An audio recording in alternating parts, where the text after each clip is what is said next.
ప్రభు మరొకమారు మీ పాదాల దగ్గర ఉండే కృపనిచ్చారు. గడిచిన దినాలు, గడిచిన నెలలు, ఈ సంవత్సరం అంతయు మమ్మల్ని ఎంతగానో సంరక్షించి భద్రపరిచి నీవు మాకు అనుగ్రహించినటువంటి క్షేమాన్ని బట్టి, అమూల్యమైనటువంటి మీ రక్షణ బట్టి, మాకు మీరు అనుగ్రహించినటువంటి సమస్తాన్ని బట్టి కూడా కృతజ్ఞతలు, స్తోత్రాలు. ఈ దినము నాయన ఆరాధనీయుడిగా ఎంతవరకు ఆరాధించబడ్డారు. వాక్యమై ఉన్న దేవుడిగా మాతో మీరు మాట్లాడి మమ్మల్ని అందరినీ బలపరిచి నీ కృపచేత మమ్మల్ని నడిపించి మయం పొందమని ప్రభువైన యేసు నామములో ప్రార్థించి వేడుకుంటున్నాం మా పరమ తండ్రి. ఆమేన్.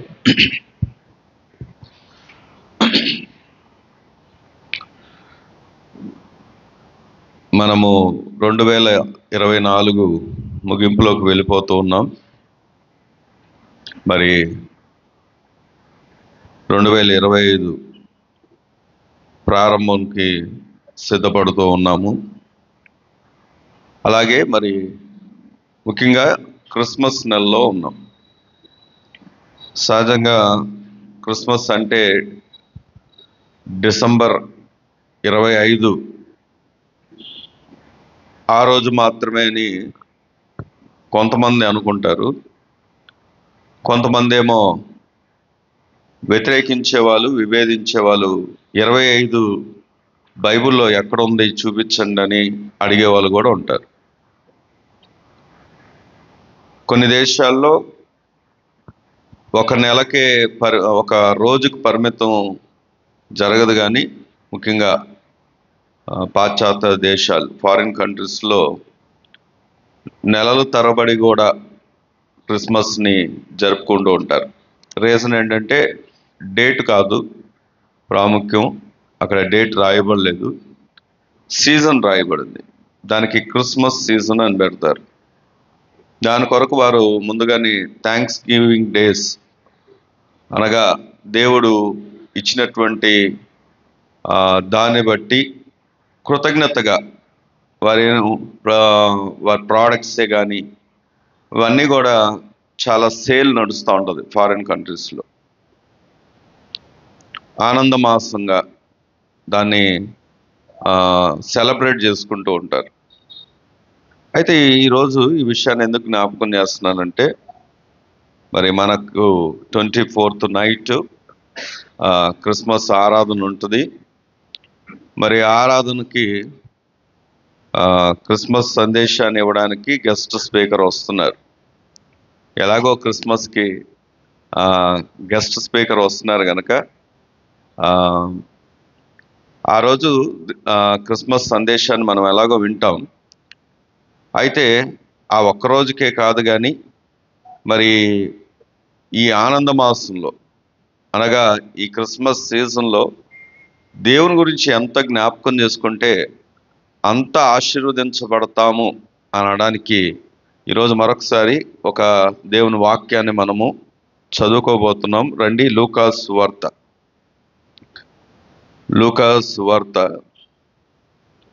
2వ అధ్యాయము. లూకాసు వార్త 2వ అధ్యాయము 10వ వచనాన్ని చదువుకుందాం. అయితే ఆ దూత, భయపడకుడి, ఇదిగో ప్రజలు అందరికీ కలగబోవు మహా సంతోషకరమైన సువర్తమానము నేను మీకు తెలియజేయుచున్నాను. దావీదు పట్టణమందు నేడు రక్షకుడు మీ కొరకు పుట్టి ఉన్నాడు, ఈయన ప్రభు అయిన క్రీస్తు. చాలండి. దేవుడు ఈ మాటలు మన అందరి వినికిలో దీవించునుగాక. ఆమేన్. ఇది ఎవరికి సంతోషకరమైనటువంటి సువర్తమానము అని వాక్యం రాయబడి ఉందంటే, ప్రజలందరికీ కలగబోవు మహా సంతోషకరమైనటువంటి సువర్తమానం. ఈ క్రిస్మస్ సీజన్లో మాత్రమే కాదు, ఇది ఎప్పటికీ మహా సంతోషకరమైనటువంటి సువర్తమానం. ఏమిటి అంటే, ఆయన మన కొరకు పుట్టి ఉన్నాడు. దేవుని స్తోత్రం కలుగును గాక. అయితే ఇది అందరికీ తెలిసిన విషయం. ప్రతి క్యారల్స్లో కానీ, ప్రతి ఇంటికి వచ్చినప్పుడు కానీ, లేకపోతే ఈ సీజన్ అంతా ఎక్కడ చూసినా వినబడే మాట ఏంటంటే, ఇది ప్రజలందరికీ కలగబోవు మహా సంతోషకరమైనటువంటి సువర్తమానం. ఏమిటి? మీ కొరకు రక్షకుడు పుట్టి ఉన్నాడు. ఈయన ఎవరు అంటే ప్రభువైన యేసుక్రీస్తు. క్రిస్మస్ అనగానే సహజంగానే గుర్తొచ్చేది ఏంటంటే పుట్టుక. పుట్టుక గురించే మాట్లాడుకుంటాం. అసలు క్రిస్మస్ పుట్టుక వరకే పరిమితమైందా అని ఆలోచన చేస్తే, అసలు ముందు మనకి దేవుడు ఏమై ఉన్నాడో కూడా కొంత అర్థం కావాలి. అప్పుడే పుట్టుక గురించి మనం ఆలోచన చేయొచ్చు. ఇది కూడా తెలిసినటువంటి వచనమే. యెషయా గ్రంథం 9వ అధ్యాయము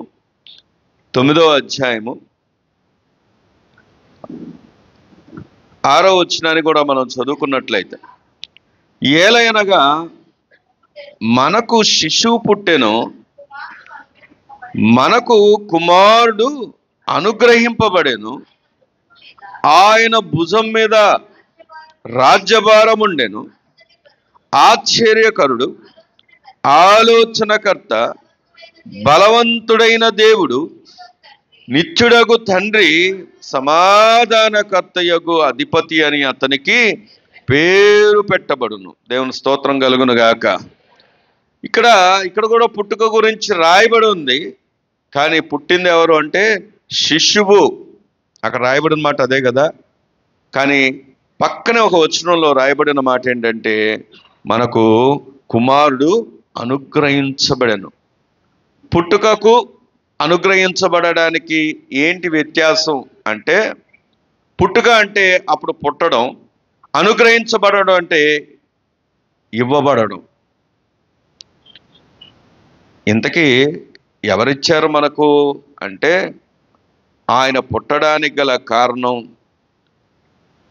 తండ్రి అయిన దేవుడు ప్రభువైన యేసుక్రీస్తు వారిని మనకు ఉచితంగా మనందరి పాపముల కొరకు, శాపముల కొరకు ఏం చేశాడు అంటే, ఆయన మన కొరకు బలి నర్పించడానికి మన ప్రభువుని అనుగ్రహించాడు. దేవుని స్తోత్రం కలుగును గాక. ఆయనకున్నటువంటి లక్షణాలు ఏంటో, ఆయనకున్న సామర్థ్యం ఏంటో అక్కడ రాయబడి ఉంది. దాని గురించి నేను వివరించను. కానీ కొంత మనకు ఆలోచనలో అసలు మన ప్రభు ఎవరో అని తెలుసుకోవడానికి మాటలు పరిచయం చేస్తూ నేను మూలవాక్యంలోకి వెళ్తాను. మనకు గుర్తు పెట్టుకోవాల్సిన విషయం అదేంటంటే, ఆయన మనకు అనుగ్రహించబడ్డాడు.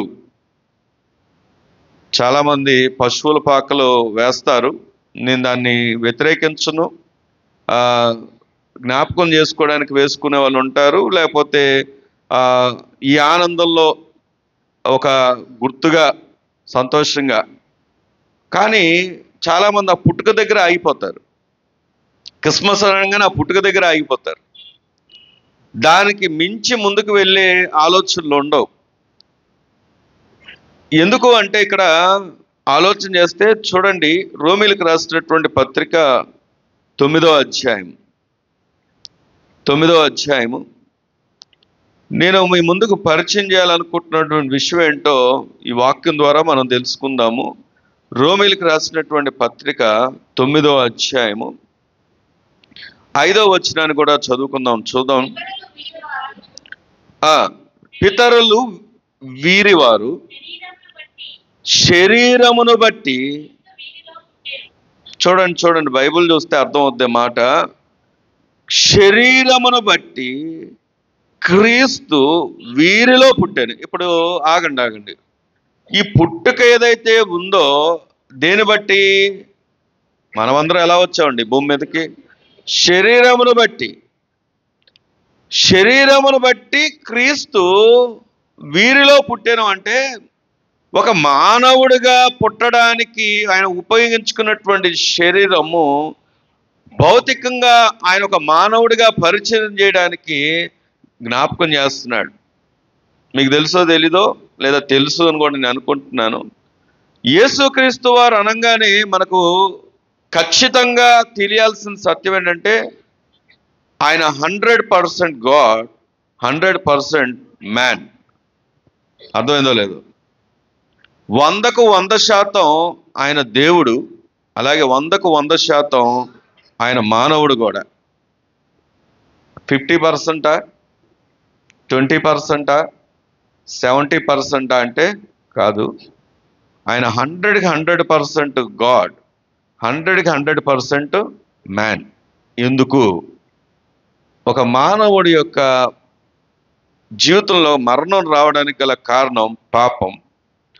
అది మొదటి మానవుడైనటువంటి ఆదాము నుండి ఈ పాపం భూమి మీదకి వచ్చినప్పుడు ఆ పాపాన్ని తీసివేయడానికి మనం గమనిస్తే పాత నిబంధనలో వినాలి పాత నిబంధనలు అంతట్లో కూడా బలులు అర్పించబడ్డాయి.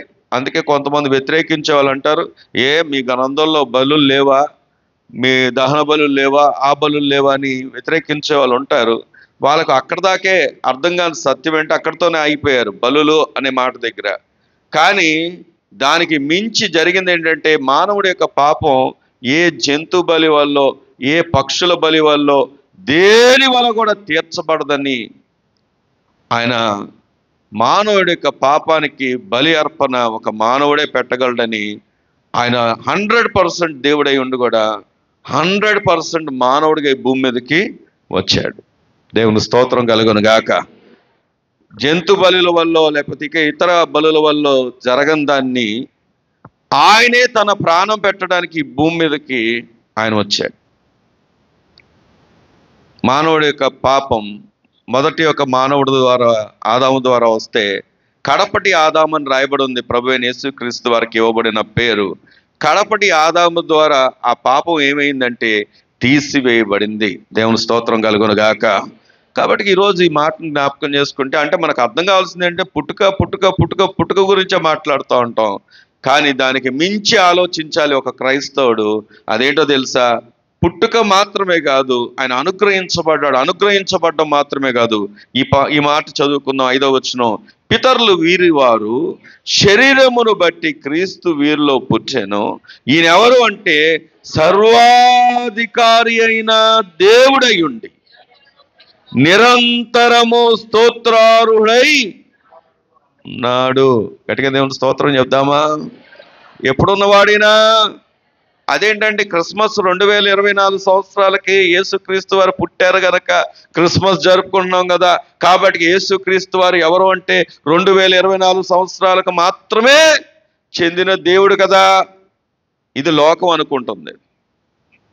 లోకంలో ఉన్నటువంటి ప్రభువుని ఎరగని వారు అనుకుంటున్నారు. యేసు ప్రభు వారి యొక్క ఉనికి ఎంత అండి అంటే ఆయన ఎంత అండి? 2000 సంవత్సరాలు 2024 సంవత్సరాలకు చెందిన దేవుడు అని ఎందుకు చెప్పుకుంటున్నారు అని అనుకుంటున్నారు లోకం. కానీ వాక్యం చెప్తున్న మాట ఏంటంటే ఆయన 2024 సంవత్సరాలకు మాత్రమే పరిమితమైన దేవుడు కాదు. అది శరీరాన్ని ధరించింది 2024 సంవత్సరాలు. కానీ ఈయన ఇప్పుడు ఏమై ఉన్నాడు అంటే ఈయన సర్వాధికారి అయినటువంటి దేవుడు. ఈయన ఎలాంటి దేవుడు అంటే సర్వాధికారి దేవుడు అండి. నిరంతరం, అనగా ఇప్పుడు వరకే కాదు, కొంతకాలం వరకే కాదు, ఈ క్రిస్మస్ సీజన్ వరకే కాదు, ఎప్పటి వరకు అంటే ఎప్పటికెప్పటికీ కూడా ఆయన ఏమై ఉన్నాడు తెలుసా? స్తోత్రార్హుడై ఉన్నాడు. దేవుని స్తోత్రం చెప్దామా? కాబట్టి ఈ క్రిస్మస్ శుభ సందర్భంలో మనమందరం తెలుసుకోవాల్సిన విషయం, మనం నమ్మినటువంటి దేవుడు సర్వాధికారి అయినటువంటి దేవుడు. చూడండి, ప్రతి మానవుడు, ఈ భూమి మీద ఉన్నటువంటి ప్రతి మానవుడు ఎప్పుడు పుడతాడో, ఎప్పుడు చనిపోతాడో, ఎంతకాలం బ్రతుకుతాడో ఎవరో చెప్పరు. మన చార్లెస్ బాలేదని ఈ మధ్య మళ్ళీ కొంత కడుపు నొప్పి అని చెప్తూ ఉన్నాడు. నాకు హాస్పిటల్ తీసుకెళ్ళడానికి కూడా టైం లేక మధ్యలో రాత్రిగా లేట్ నైట్లో మరి డాక్టర్ గారి దగ్గర తీసుకెళ్ళారు. ఎప్పుడు రెగ్యులర్గా ఒక డాక్టర్ గారికి చూపిస్తాం మేము. అయితే ఆ డాక్టర్ గారు కళ చెప్తున్నారు, సేవకురాలు కళ చెప్పిన మాట ఏంటంటే, క్యాబిన్లోకి వెళ్ళినప్పుడు చాలా వేదంతో ఉన్నారు ఆయన. ఏంటి వేదంతో ఉన్నారు అనుకుంటే, తన వైఫ్ ఒక మరి 2 or 4 days బిఫోర్ అనుకుంటా ఎక్స్పైర్ అయ్యారు. అయితే ఒకసారి అంతకుముందు తనకు స్టార్టింగ్లో అపెండిసైటిస్ అది బస్ట్ అయినప్పుడు చార్లెస్కి, అప్పుడు కూడా మేము వెళ్ళినప్పుడు తర్వాత మళ్ళీ ఒకసారి చెకప్కి వెళ్ళినప్పుడు ఆయన చాలా బాధతో చెప్పిన మాట ఏంటంటే, నా వైఫ్కి క్యాన్సర్ అని చెప్పారు ఆయన.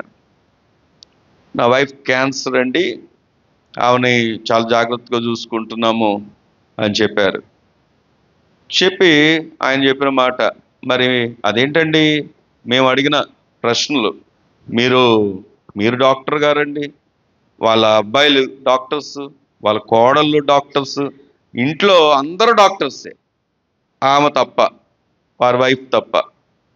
మరి ఎంతమంది డాక్టర్స్ ఉన్నారు, ఐడెంటిఫై చేయలేదా అంటే, ఎప్పుడు ఈ డాక్టర్స్ వైఫ్స్కి ప్రతి సంవత్సరం వీళ్ళంతా ఒక రెగ్యులర్ చెకప్ చేయించుకుంటారంట. రెగ్యులర్ చెకప్ చేయించుకుంటే ప్రతి సంవత్సరం ఒక జస్ట్ వాళ్ళు ఒక మీట్ లాగా ఏర్పరచుకొని, ఫ్యామిలీ మీట్ లాగా ఇలాగ వెళ్ళి అలాగ రెగ్యులర్ చెకప్ చేయించుకుంటారంట. ఒకసారి మిస్ అయిందంట. ఆ ఒక్కసారి మిస్ అయిన సందర్భంలోనే ఆ క్యాన్సర్ అనే విషయాన్ని తెలుసుకోలేకపోయారు. చూడండి ఎంత ఆశ్చర్యమో. రెగ్యులర్గా ప్రతి సంవత్సరం చెకప్ చేసుకుంటే ఏ సమస్య ఉన్నాయో తెలుస్తుంది. కానీ ఒక్కసారే మిస్ అయిందామా, ఆ ఒక్కసారి ఎందుకో వెళ్ళలేకపోయారంట. ఆ ఒక్కసారే జరిగింది ఏంటంటే, అప్పుడే ఆమెకి క్యాన్సర్ ఎంటర్ అయింది, అది ఐడెంటిఫై చేసుకోలేకపోయారు. మొన్న మళ్ళీ చార్లెస్ కోసం తీసుకెళ్ళినప్పుడు చాలా వేదంతో ఉన్నారు ఆయన. రీజన్ ఏంటంటే ఆమె చనిపోయారు. చూడండి, ఇప్పుడు చెప్పండి, మరణం దాన్ని ఎవరు ఆపగలరు చెప్పండి? డాక్టర్సే కదా, అంతా ప్రొఫెషనల్ డాక్టర్స్, వాళ్ళంతా ఫ్యామిలీ అంతా డాక్టర్సే. కానీ మరణాన్ని ఆపగలిగారా అంటే ఆపలేకపోయారు. సరే, ఈ విషయం ఎందుకు జ్ఞాపకం చేస్తున్నానంటే, ప్రతి మానవుడు పుట్టడం, చనిపోవడం అది ఖచ్చితంగా జరుగుద్ది. కానీ ఒకే ఒక మానవుడు చనిపోవడానికే పుట్టాడు. ఆ మానవుడు మరెవరో కాదు, ప్రభువైన యేసుక్రీస్తు వారు. దేవుని స్తోత్రం కలుగును గాక.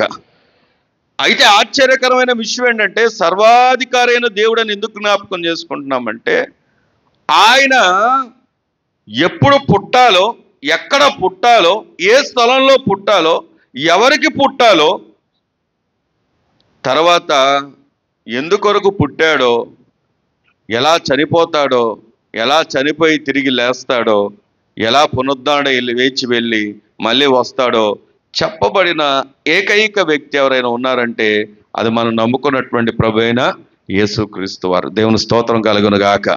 కాబట్టి ఈరోజు నీవు ఆరాధిస్తున్న దేవుడు ఏదో పుట్టాడు అంటూ అక్కడితో సరిపెట్టుకోవద్దు. అసలు ఆయన పుట్టిందే దేనికోసము అంటే మరణించడానికి.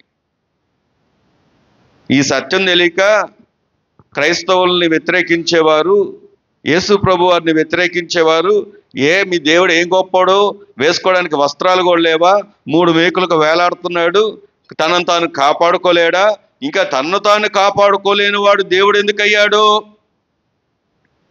ఈ ప్రశ్నలు మన ముందుకు వస్తూ ఉంటాయి. కానీ వారికి తెలియని సత్యం, మనకు దేవుడు నేర్పించిన సత్యం అదేంటో తెలుసా?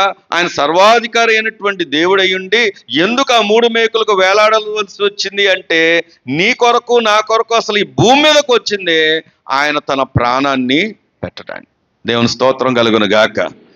చూడండి, అధికారి రాజు అనుకోండి, రాజు యుద్ధం చేస్తే అది పెద్ద గొప్ప విషయమే కాదు. రాజుకున్నటువంటి స్వతహాగా ఉన్నటువంటి నైజమే యుద్ధం చేయడం. రాజు యుద్ధం చేసి, ఇప్పుడు కూడా వార్తలు వింటూ ఉంటే వినండి, వార్తలు వింటూ ఉన్నప్పుడు ఒక యుద్ధం జరుగుతుంది. దాదాపుగా 2-3 సంవత్సరాలు అయిపోయింది ఆ యుద్ధం ప్రారంభమై. ఆ యుద్ధం 2-3 ఏంటి 3-4 సంవత్సరాలు అవుతుంది. ఆ యుద్ధం పేరు ఏంటంటే రష్యా ఉక్రెయిన్ యుద్ధం. రష్యా ప్రపంచాన్ని గడగడలాడించేటటువంటి సామర్థ్యం కలిగినటువంటి దేశమైనప్పటికీ, వినండి, అంత సామర్థ్యం కలిగినటువంటి దేశమై ఉండి పక్కనే యుక్రెయిన్తో యుద్ధం జరుగుతుంది, ఇప్పటికీ దాన్ని పట్టు సాధించలేదు. అయితే ఇప్పుడు యుక్రెయిన్ ఏం జరిగింది అంటే, మొన్న రష్యా మీద ఒక తీవ్రమైనటువంటి దాడి చేసింది, కోలుకోలేనంత దాడి జరిగింది. అయితే ఎందుకు విషయాన్ని చెప్తానంటే, యుద్ధం జరుగుతుంది, రాజు యొక్క నైజం ఖచ్చితంగా యుద్ధం చేయడం, లేకపోతే అధికారి యొక్క నైజం యుద్ధం చేయడం. అయితే అటో ఇటో పోరాటం జరుగుతూ ఉంటుంది, ప్రాణ నష్టం జరుగుతూ ఉంటుంది, ఆస్తి నష్టం జరుగుతూ ఉంటుంది, ఇలాగ ఏదో ఒకటి జరుగుతూ ఉంటుంది, మనం గమనిస్తున్నాం. కానీ రాజయ్యుండి, అధికారి ఉండి, సమస్తం తన ఆధీనంలో ఉండి, తనను తాను తగ్గించుకొని, తనను తాను రిక్తునిగా చేసుకొని తన ప్రాణాన్ని పెట్టడం అంటే ఏ రాజుకు సాధ్యమవుద్ది? ఏ దేవుడికి సాధ్యమవుద్ది? దేవుడు అంటే మనకు తెలిసింది ఏంటంటే యుద్ధం చేయడం, ప్రాణాలు తీయడం. దేవుడు అంటే మనకు తెలిసింది ఏంటంటే ఏదైనా చేయడం. కానీ ఈ బైబిల్లో ఉన్నటువంటి దేవుడు ఎంత గొప్ప దేవుడు అంటే, ఆయన ప్రాణం తీయడానికి రాలేదు, ప్రాణం పెట్టడానికి వచ్చాడు. ఆయనలో ఉన్నటువంటి గొప్పతనం దేవుని స్తోత్రం కలుగును గాక. కాబట్టి ఈరోజు నేను అర్థం చేసుకోవాల్సిన విషయం ఏంటంటే, ఆయన పుట్టిందే మరణించడానికి. క్రిస్మస్ లేకపోతే ఈస్టర్ లేదు, ఈస్టర్ లేకపోతే ఏమండి ఏమి లేదు, క్రిస్మస్ లేకపోతే గుడ్ ఫ్రైడే లేదు, గుడ్ ఫ్రైడే లేకపోతే ఈస్టర్ లేదు, ఈస్టర్ లేకపోతే గుడ్ ఫ్రైడే లేదు, గుడ్ ఫ్రైడే లేకపోతే క్రిస్మస్ లేదు. ఆలోచన చేయండి. ఈరోజు ప్రభు ఎందుకు ఈ మాట మన ముందు తీసుకొస్తున్నాడంటే, ఈ క్రిస్మస్ సీజన్లో కేవలం ఆ సెలబ్రేషన్ పుట్టుక దగ్గరే సరిపెట్టుకోవద్దు. ఆయన పర్పస్ ఏంటో మన లైఫ్లో మనం ఎరిగి ఉండాలి. ఇందాక ఫస్ట్ మనం చదువుకున్నాం, ఇదిగో ప్రజలందరికీ కలగబోవు మహా సంతోషకరమైన సువర్తమానం, నేడు మీ కొరకు ఎవరు పుట్టి ఉన్నారు? చెప్పాలి, అందరు చెప్పాలి, ఎవరు పుట్టి ఉన్నారు? రక్షకుడు. రాజు కాదా? హేరోదుకి ఎందుకు భయం వేసింది? ఎవరు పుట్టారని? రాజు పుట్టాడని. ఆయన కాన్సెప్ట్లో రాజు అనగానే అమ్మో తన రాజరికాన్ని లాగేసుకుంటాడేమో, తన ప్రభుత్వాన్ని కూల్చేస్తాడేమో, తనకున్నటువంటి అధికారం కోల్పోతాడేమో. అధికారం ఒకసారి అనుభవించిన వారు దాన్ని పోగొట్టుకుంటే అస్సలు తట్టుకోలేరు, దానికోసం ఎన్ని పాటలైనా పడతారు. అందుకే చూడండి, రాజకీయ నాయకులు ఎన్ని అవసరమైతే జైలుకి వెళ్తారు, ఎక్కడికైనా వెళ్తారు, ఏమేం చేస్తారు, కానీ ఏం కావాలి అంటే అధికారం కావాలి. నా చెల్లి వినండి, ఈరోజు ఎందుకు దేవుడు ఈ మాట మన ముందు తీసుకొస్తున్నాడంటే, ఈరోజు ఆ వాక్య భాగం ద్వారా దేవుడు మనతో మాట్లాడుతున్న మాట, నీ కొరకు రాజుగా పుడితే నీ తరపున యుద్ధం చేయడానికి వచ్చాడు అనుకుంటున్నారేమో. పుట్టింది రాజు కాదు, పుట్టింది ఎవరు అంటే రక్షకుడు. రక్షకుడు అతి ప్రాముఖ్యమైంది, అతి విలువైంది. ఈ క్రిస్మస్ సీజన్లో మనం నేర్చుకోవాల్సిన సత్యం ఏంటంటే, ఆ రక్షకుడు పుట్టింది నీ కొరకు. దేవుని స్తోత్రం కలుగును గాక. మనం ఎన్ని సెమీ క్రిస్మస్లు పెట్టినా, ఎన్ని క్రిస్మస్ ఆరాధనలు చేసినా, ఎంత డెకరేషన్స్ చేసినా, ఎంత సెలబ్రేషన్స్ చేసినా, ఎన్ని కొరియోస్ చేసినా, లేకపోతే ఎన్ని పాటలు పాడినా, ఎన్ని చేసినా, నీ లైఫ్లో రక్షకుడు పుట్టకపోతే ఆ క్రిస్మస్ అంతా కూడా ఏంటంటే శూన్యం. ఇవన్నీ చేయడానికి గల కారణం ఏంటంటే, ఒకవేళ ఎంటర్టైన్మెంటే కావాలనుకోండి, ఈరోజు ఫోన్లో ఎంటర్టైన్మెంటే, టీవీలో ఎంటర్టైన్మెంటే, బయట ఎంటర్టైన్మెంటే, ఎక్కడ చూసినా ఎంటర్టైన్మెంటే. ఒక ఎంటర్టైన్మెంట్ కోసమే క్రిస్మస్ సీజన్ అనుకుంటే, ఈ ఎంటర్టైన్మెంట్ మనం చర్చికి రాకముందు, ఈ చర్చి ఆవరణలోకి అడుగు పెట్టకముందు ఎంతో ఎంటర్టైన్మెంట్ దొరుకుతుంది లోకల్లో. కానీ అతి ప్రాముఖ్యమైనది ఏంటో తెలుసా? ఎంటర్టైన్మెంట్ కాదు, ఎంకరేజ్మెంట్. అదేంటి అంటే, మన రక్షకుడు మన కొరకు పుట్టి ఉన్నాడు. ఎందుకొరకంటే నీ కొరకే. ఈ క్రిస్మస్ సీజన్లో కూడా ఇంకా నువ్వు ప్రభువుని తెలుసుకోకపోతే, ఇంకా రక్షకుడుగా అంగీకరించకపోతే, నీ లైఫ్లో ఈ భౌతికమైనటువంటి సెలబ్రేషన్ ఉండవచ్చునేమో కానీ ఆ శాశ్వతమైనటువంటి, ఎందుకంటే నిరంతరము స్తోత్రార్హుడై ఉన్నాడు. దేవుని స్తోత్రం చెప్దామా? మరి ఆ నిరంతరము స్తోత్రార్హుడైనటువంటి దేవుడు నీ జీవితంలో స్తోత్రించబడబోతే ఈ క్రిస్మస్ వేస్టే. ప్రభు అందుకే ఈ మాట మరొకసారి నీ ముందుకి తీసుకొని వస్తున్నాడు. సరే, ఈరోజు నేను జ్ఞాపకం చేద్దాం అనుకున్నటువంటి వ్యక్తులు ఈ క్రిస్మస్ సీజన్లో, ఈ వ్యక్తులందరినీ మనం పరిశీలన చేసినప్పుడు ఎవరో ఒకరి దగ్గర మనం ఎలా ఉన్నామో ఆ వ్యక్తుల ద్వారా మనకు అర్థమవుద్ది. రండి, ఆ వ్యక్తులు ఎవరో చూపిస్తాను. మత్తయి సువార్త 2వ అధ్యాయం. మత్తయి సువార్త 2వ అధ్యాయము 1వ వచనం చదువుకుందాం. రాజైన హేరోదు దినముల యందు యోదయా దేశపు బెత్లెహేములో యేసు పుట్టిన పిమ్మట ఇదిగో తూర్పు దేశపు జ్ఞానులు యెరూషలేమునకు వచ్చి, యూదుల రాజుగా పుట్టినవాడు ఎక్కడున్నాడు? 16వ వచనం చదువుదాం.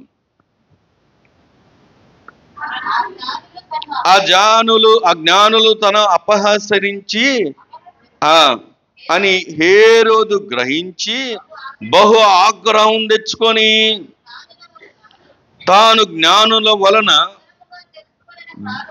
వివరముగా తెలుసుకొనిన కాలమును బట్టి బెత్లెహేములోను దాని సకల ప్రాంతముల్లోనూ 2 సంవత్సరములు మొదలుకొని తక్కువ వయస్సు గల మగ పిల్లలందరినీ ఏం చేశాడంట?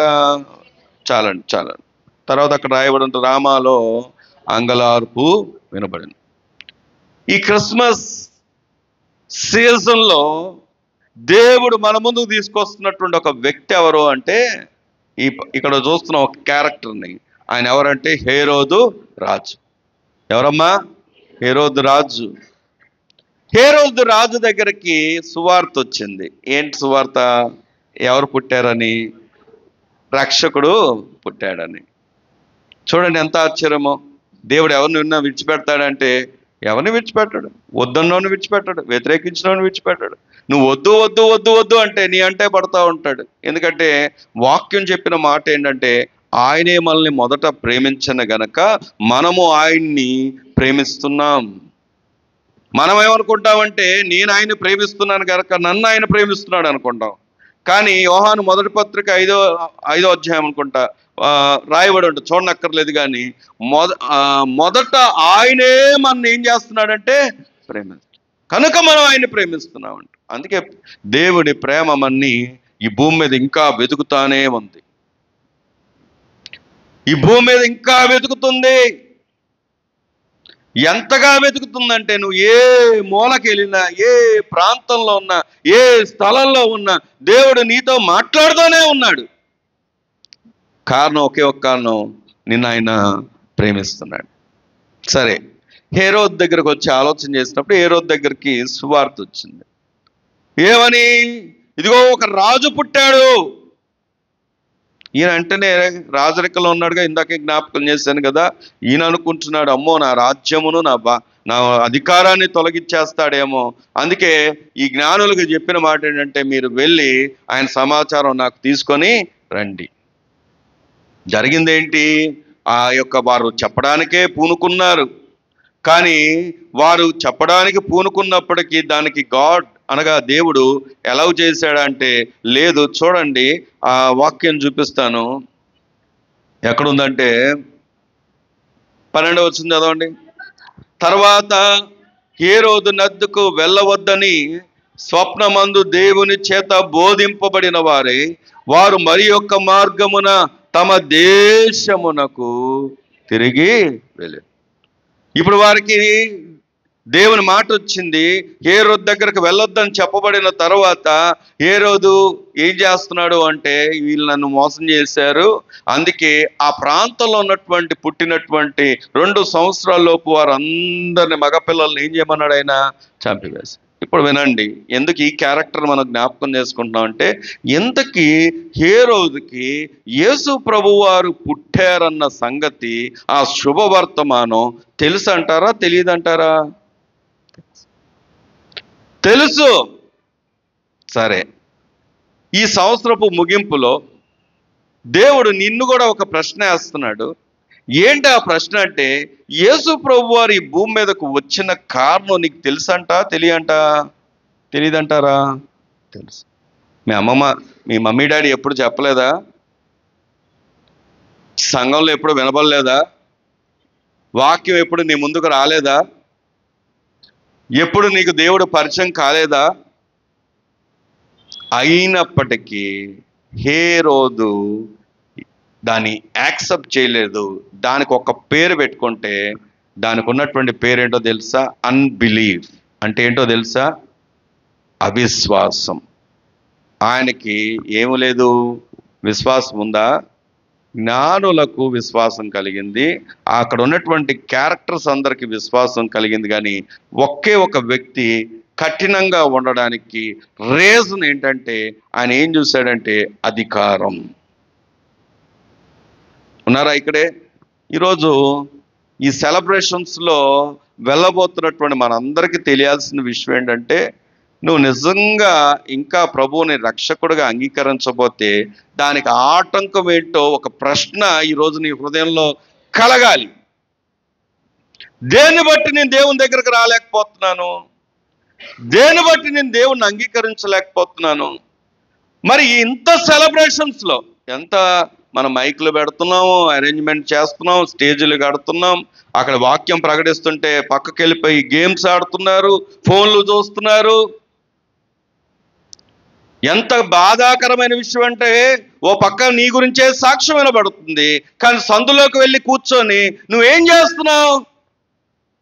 దేవుడు చూడలేదా? నీ యొక్క సాక్ష్యం ఆ సాక్ష్యం చెప్పినంత సేపులో పోతుంది. ఎంత బాధాకరమైన విషయం. ఈరోజు హేరోదు జీవితంలో కూడా అదే జరిగింది. సువార్త వచ్చింది, కానీ దాన్ని అంగీకరించలేదు. దాని వలన వచ్చిన నష్టం ఏంటంటే, హేరోదు ఒక బ్యాడ్ ఎగ్జాంపుల్గా, ఎప్పుడు దాకా ఎగ్జాంపుల్ తెలుసా? ఎప్పుడు దాకా అంటే, ఈ పరిశుద్ధ గ్రంథం అది నిరంతరము కూడా, యుగయుగాలు కూడా. ఈరోజు ఎందుకు దేవుడి మాట మన ముందు తీసుకొస్తున్నాడు తెలుసా? నీ జీవితంలో ఆయన ఒక శుభవర్తమానం తీసుకొచ్చింది, మహా సంతోషకరమైనటువంటి సువర్తమానం. నీ జీవితంలో ఆయన ఆనందాన్ని కలిగించడానికి వచ్చాడు, ఆయన సంతోషాన్ని నింపడానికి వచ్చాడు. ఆయన పుట్టాడని గంతులు వేస్తున్నంతో ఆగిపోతుంది మన లైఫ్. మరి రక్షకుడు నీ జీవితంలో రక్షకుడుగా ఉన్నాడా అనే ఒక ప్రశ్న నీ ముందు దేవుడు మాట్లాడుతున్నాడు. చూడండి, యోహాను సువార్త 8వ అధ్యాయము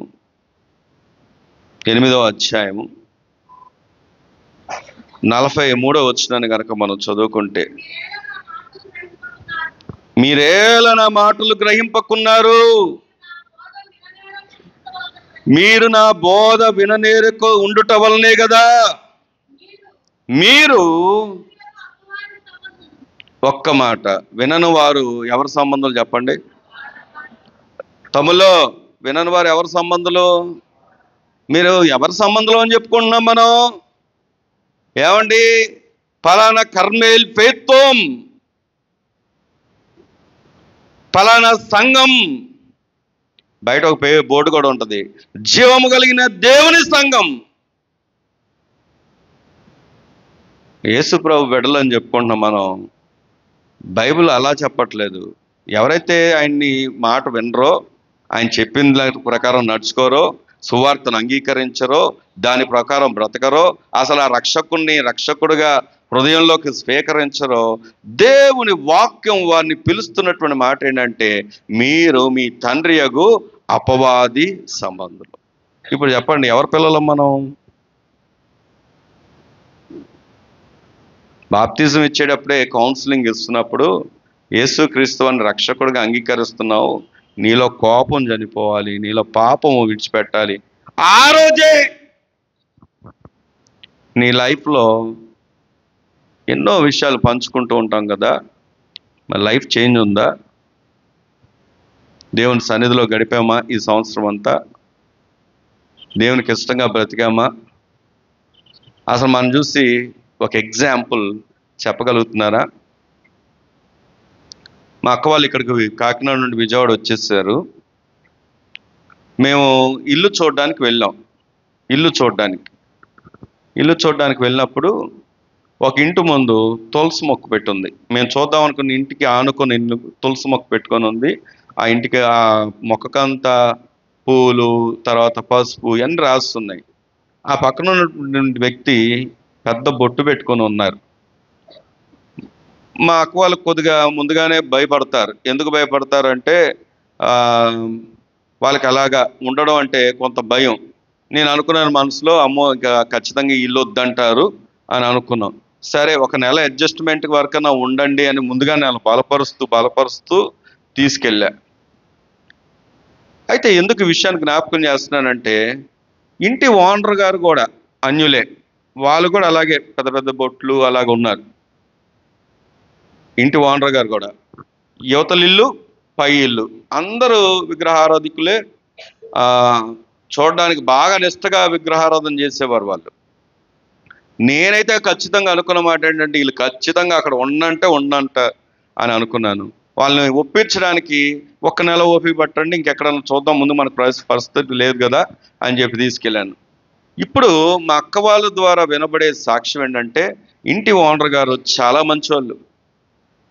పక్కన ఉన్నటువంటి వారి గురించి వాళ్ళు మా అక్క వాళ్ళు చెప్పే సాక్ష్యం, అసలు వీళ్ళు ఎవరితో కలవరు, అలాంటిది వాళ్ళు చెప్పే సాక్ష్యం ఏంటో తెలుసా? ఆ పక్కన ఉన్నటువంటి వారు ఎంతో మంచోళ్ళు. అసలు వాళ్ళు ఎంతో ప్రేమిస్తారు, ఎన్నో విషయాల్లో ప్రేమగా మాట్లాడి బలపరుస్తారు. పైన ఓనర్ గురించి అదే మాట చెప్తున్నారు, కింద పక్కన ఉన్న వారి గురించి చెప్పి అదే మాట చెప్తున్నారు. అసలు నేను ఆ ఇంట్లో వీళ్ళు ఉండరే అనుకున్నాను. అలాంటి వాళ్ళు గురించి వీళ్ళు ఏం చెప్తున్నారు తెలుసా? మంచి సాక్ష్యం. ఇప్పుడు ఓ ప్రశ్న, వాళ్ళు ఎవరండి? ప్రభువుని ఎరిగిన వారా? కాదు. ఈరోజు ప్రభువుని ఎరిగిన వారమై అని చెప్పుకుంటున్నప్పటికీ మన ఇంటిలో మన సాక్ష్యం ఏంటి? బయట మన సాక్ష్యం ఏంటి? ప్రజల దగ్గర మన సాక్ష్యం ఏంటి? తోటి సహోదరుల దగ్గర మన సాక్ష్యం ఏంటి? ఒక క్రైస్తవుడిగా మన సాక్ష్యం ఎలా ఉంది? క్రైస్తవుల పిల్లలుగా, దేవుని పిల్లలుగా మన సాక్ష్యం ఎలా ఉంది? అందుకే వాక్యమే సూటిగా చెప్తున్న మాట ఏంటంటే, మీరు ఎవరి పిల్లలు అంటే, నా పిల్లలు కాదు, అపవాది పిల్లలు. ఎందుకు అంటే, నా మాట మీరు వినరు. ఈరోజు కూడా ఈ మాటను కూడా వక్రీకరించేవారు ఉండొచ్చు. ఈరోజు కూడా ఈ మాట గురించి కూడా స్వీకరించని వారు ఉండొచ్చు. కానీ గుర్తుపెట్టుకోండి, నీ ఐడెంటిటీ ఏంటి అంటే, నువ్వు దేవుని పిల్లలుగా ఉండడానికి ఇష్టపడుతున్నావా, లేకపోతే అందరిలాగే క్రిస్మస్లో కొట్టుకు వెళ్ళిపోతూ ప్రవాహంలో దేవుని దృష్టిలో మాత్రం మనం అపవాది పిల్లలుగా ఉండడానికి ఇష్టపడుతున్నామా? నిజమైన సెలబ్రేషన్ ఎప్పుడు అంటే, యేసుక్రీస్తు వారిని ఏం చేయాలో చూపిస్తాను రండి. అపోస్తుల కార్యాలు 4వ అధ్యాయం. అపోస్తుల కార్యాలు 4వ అధ్యాయము 12వ వచనం చదువుదాం. మరి ఎవరి వలనను రక్షణ కలగదు, ఈ నామమునే మనము రక్షణ పొందవలను గాని ఆకాశము కింద మనుషుల్లో ఇయ్యబడిన మరి ఏ నామమున రక్షణ పొందరు. దేవుని స్తోత్రం చెప్దామా? క్రిస్మస్ యొక్క నిజమైనటువంటి సెలబ్రేషన్ ఎప్పుడు అంటే, నువ్వు ఆయన నామమున ఏం పొందుకోవాలి? రక్షణ పొందుకోవాలి. రక్షణ అంటే బాప్తిజం కాదు. బాప్తిజం తీసుకున్నావు పరలోకంకి వెళ్ళిపోతావు అని నీ లైఫ్ అంతా లోకస్తులుగా ఉంటే ఎంత మాత్రము కూడా దేవుడు దాన్ని సహించడు. ముందు నీకు ఉండాల్సిన లక్షణం ఏంటంటే మారు మనసు. మరి ఈరోజు ప్రభు మనతో చెప్తున్న మాట, హెబ్రీయులకు రాసినటువంటి పత్రిక 11వ అధ్యాయము 6వ వచనాన్ని గనక మనం చదువుకున్నట్లయితే, విశ్వాసము లేకుండా దేవునికి ఇష్టడై ఉండుట, చెప్పండి, దేవునికి మనం ఎవ్వరికి ఇష్టంగా ఉన్నా లేకపోయినా, ఏ వ్యక్తి మనల్ని ప్రేమించినా ప్రేమించకపోయినా, ఎవరి దగ్గర ఆదరణ పొందుకున్నా పొందుకోకపోయినా, దేవునికి ఇష్టడుగా లేకపోతే, ఏమండి, దేవుని యందు విశ్వాసం ఉంచకపోతే దేవునికి ఎప్పుడు కూడా ఇష్టంగా మనం ఉండలేము. దేవునికి ఇష్టంగా ఉన్నాం అనుకోండి, 2 వ్యక్తులు ఉన్నారు బైబిల్లో, యేసు ప్రభు వారు చెప్పిన ఉపమానమే. ఎవరా వ్యక్తులు అంటే, ఒక ఆయనేమో కోటలో ఉన్నాడు, ఒక ఆయనేమో గేటు దగ్గర ఉన్నాడు. ధనవంతుడేమో చక్కని బిల్డింగ్లో ఉన్నాడు, కానీ దేవునికి ఇష్టంగా లేడు. అక్కడ రాయబడి ఉంది, ఆయన చనిపోయిన తర్వాత రాయబడిన మాట ఏంటంటే, తనకిష్టం వచ్చినట్లుగా ఆయన బతికాడు. ఇంకొక ఆయనేమో దేవునికి ఇష్టం వచ్చినట్టుగా బతికాడు, కానీ ఎక్కడున్నాడు ఆయన? గేటు దగ్గర ఉన్నాడు. ఒక ఆయనేమో మంచి ఆర్భాటంలో బిల్డింగ్లో ఉన్నాడు, కానీ తనకిష్టం వచ్చినట్టుగా ఉన్నాడు. ఒక ఆయనేమో దేవునికి ఇష్టం వచ్చినట్టుగా ఉన్నాడు. ఆ ఇంట్లో వాళ్ళు ఎప్పుడు పారేస్తారన్న చూసి ఆ రొట్టెల దగ్గర కాసుకొని కూర్చున్నాడు. అయితే గొప్ప విషయం ఏంటో తెలుసా? చాలామంది మరణం గురించి మాట్లాడినప్పుడు, వినాలి, మరణం గురించి మాట్లాడినప్పుడు ఈ లోకమంతా చెప్పే మాట ఏంటంటే, డెత్ ఈజ్ ఎండింగ్, అంటే మరణం అనేది ముగింపు. ఈ లోకంలో ఉన్నటువంటి ప్రతి వారి మాట అది. కానీ పరిశుద్ధ గ్రంథం దేవుని ప్రజలకి దేవుడిచ్చినటువంటి ఒక ఆదరణ, గొప్ప భాగ్యం, గొప్ప సత్యం తెలియజేసిన సత్యం ఏంటంటే, death is not the ending, death is the starting. అంటే ఏంటో తెలుసా? మరణమే ప్రారంభం. ఆ యొక్క ధనవంతుడు బహుశా కొద్దిగా ఆయుష్ ఎక్కువ అనుకోండి, 100 సంవత్సరాలు బతుకుండొచ్చు. 100 సంవత్సరాలు బ్రతుకుండి మంచి ఆర్భాటాలతో, ఆనందంతో, హంగులతో ఒక చక్కని బిల్డింగ్లో ఎంతో ఆర్భాటంతో బ్రతికాడు. కానీ ఎన్ని సంవత్సరాలను లెక్కేస్తే, నేను ఊహగా చెప్తున్నాను, అంటే అక్కడ జరిగిందని కాదు, ఒక 100 సంవత్సరాలు. ఈ గేటు దగ్గర ఉన్నటువంటి వ్యక్తికి సరైనటువంటి పోషణ లేదు, బహుశా అన్ని సంవత్సరాలు కూడా బ్రతకలేదేమో. కానీ స్టేటస్ ఏమైందో తెలుసా? ఇద్దరు చనిపోయారు, కానీ స్టేటస్ మారింది. ఏం మారిందో తెలుసా? ఈ పేద లాజరు ఎక్కడున్నాడంటే, అబ్రహాము ఆనుకొని ఉన్నాడు, ఆనందంతో ఉన్నాడు, సంతోషంతో ఉన్నాడు. ఇప్పుడు ఈ ఆనందం, ఈ సంతోషం ఎప్పటికీ ఎవరు తీసివేయలేనటువంటి ఆనందంలో ఉన్నాడు. దేవుని స్తోత్రం కలుగును గాక. ఈ 100 సంవత్సరాలకో, 120 సంవత్సరాలకో, 150 సంవత్సరాలకో అంత లేరు. నేను మామూలుగా చెప్తున్నాను. ఎంతో ఆర్భాటం చేసినటువంటి వ్యక్తి యుగాలు ఏమైపోతున్నాడంటే, కాల్చబడుతూ ఉన్నాడు. అగ్ని ఆగదు, పురుగు చావదు. అగ్ని ఆరదు, పురుగు చావదు, యుగాలు కూడా కాలిపోతూనే ఉన్నాడు. స్టేటస్ మారిపోయింది. ఈరోజు మన స్టేటస్, ఇక్కడ స్టేటస్ కోసం ఎన్ని ప్రయత్నాలు, ఎక్కడెక్కడికో వెళ్తాం, ఎక్కడెక్కడికో ఉద్యోగాలకు, ఎక్కడికెక్కడికో పరుగులు ఎత్తుతూ ఉంటాం. కానీ అమూల్యమైనటువంటి రక్షణను మాత్రం నిర్లక్ష్యం చేస్తాం. రేపు నీ స్టేటస్ మరి అది వాస్తవం లేదో కానీ, నా దగ్గరికి ఒక పోస్ట్ వస్తే చూశాను. యాంజెలినా జోలీ ఏమో హాలీవుడ్లో. నేను అసలు సెర్చ్ చేద్దాం అనుకున్నాను. నా దగ్గరకు వచ్చిన పోస్ట్ చెప్తున్నాను, అది అవ్వచ్చు కాకపోవచ్చు. మరి అలాంటి ఎందుకు చెప్తున్నారంటే, అంటే అక్కడ రాయబడినటువంటి మాట, యాంజెలినా జోలీ అన్న ఆమె హాలీవుడ్లో పెద్ద సినిమా యాక్టర్, 100 కోట్లు తీసుకుంటుంది ఆమె హీరోయిన్గా. యాక్సిడెంట్లో చనిపోయిందని వచ్చింది. యాక్సిడెంట్లో అంటే ఎందుకు ఈ మాట జ్ఞాపకం చేస్తున్నానంటే, ఇక్కడ ఎంత హంగులైనా చేసుకోండి, నేను ఎంత ఆర్భాటాలైనా చేసుకోండి, ప్రభు లేకపోతే శూన్యం. నిజమైన క్రిస్మస్ ఆనందాన్ని నీ హృదయంలో నింపడానికి ప్రభు ఈరోజు కూడా తీసుకొస్తున్నటువంటి మాట ఏంటంటే, ఆయన రక్షకుడిగా ఈ లోకానికి వచ్చాడు. దేవుని స్తోత్రం కలుగును గాక. రండి మరొక క్యారెక్టర్ని చూపిస్తాను. యెషయా గ్రంథం 7వ అధ్యాయం. యెషయా గ్రంథం 7వ అధ్యాయం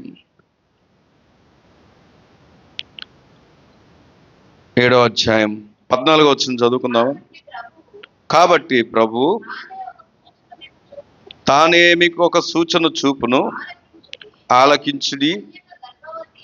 కన్యక గర్భవతి అయి కుమారుని కని అతనికి ఇమ్మానుయేలు అని పేరు పెట్టును. ఇమ్మానుయేలు అనగా దేవుడు మనకు తోడే.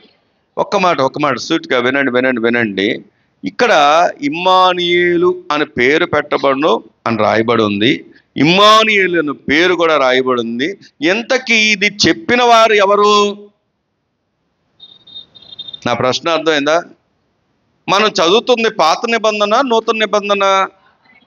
మత్తయి సువార్తలోనో, లేకపోతే మార్కు సువార్తలోనో, లేదా లూకా సువార్తలోనో, లేదా యోహాను సువార్తలోనో, ఆయన గురించినటువంటి సువార్తల్లో మనం ఆయన పుట్టుక గురించి చెప్పుకుంటూ దాని గురించి ఏం చేస్తామంటే ఈరోజు అంతా సెలబ్రేట్ చేస్తూ ఉంటాం ఈ దినాలన్నీ. కానీ ఇక్కడ చెప్పబడినటువంటి మాట పాత నిబంధనలో అసలు ఇంకా జరగక ముందే ఆయన పేరుతో సహా ఎక్కడ పుట్టబోతున్నాడో, ఎలా పుట్టబోతున్నాడో అంతా కూడా రాయబడి ఉంది. దేవుని స్తోత్రం చెప్దామా? చాలామంది క్యారెక్టర్స్ ఉంటారు ఇందులో, వీళ్ళందరినీ జ్ఞాపకం చేయను. కానీ ఒక్క మాటలో చెప్పాలంటే ఇందాక ఒక వ్యక్తిని మనం జ్ఞాపకం చేసుకున్నాం, హేరోదు. ఇంగ్లీష్లో ఎవరైనా ఇంగ్లీష్ క్యాచ్ చేయగలిగిన వారు రాసుకోవచ్చు. ఫో అంటారు. అంటే హేరోదు దేవునికి ఏమైపోయాడంటే, ఫో అన్న మాటకు అర్థం శత్రువు. ఇప్పుడు వాక్యం దగ్గరకు వచ్చి ఆలోచన చేస్తే ఇక్కడ ఇంకొక వ్యక్తిని జ్ఞాపకం చేసుకుంటాం. ఈ యొక్క శుభవర్తమానం చెప్తున్నది ఎవరు అంటే యెషయా. ఒక ప్రవక్త, ఒక రాబోతున్నటువంటి ప్రవచనాన్ని, జరగబోతున్నటువంటి ప్రవచనాన్ని చెప్తున్నాడు. దాన్ని ఒక్క మాటలో ఇంగ్లీష్లో కనుక మనం గుర్తుపెట్టుకోవడానికి F1 అక్షరాన్ని గుర్తుపెట్టుకుంటే ఫోర్ టెల్లర్ అంటారు. దేవుని స్తోత్రం చెప్దామా? మీకు అర్థమయ్యేలాగా చెప్పాలంటే, నీవు నేను ఈరోజు ఈ శుభవర్తమానం అందాక వచ్చింది, దాన్ని మనం ఏం చేస్తున్నామంటే దాచిపెట్టుకొని కేకులు తినేసి సెలబ్రేట్ చేసుకొని వెళ్ళిపోతున్నాం. మళ్ళీ క్రిస్మస్ వచ్చేంత వరకు కూడా ఏమి చేయకుండా మన కోసమే బ్రతుకుతా ఉన్నాం.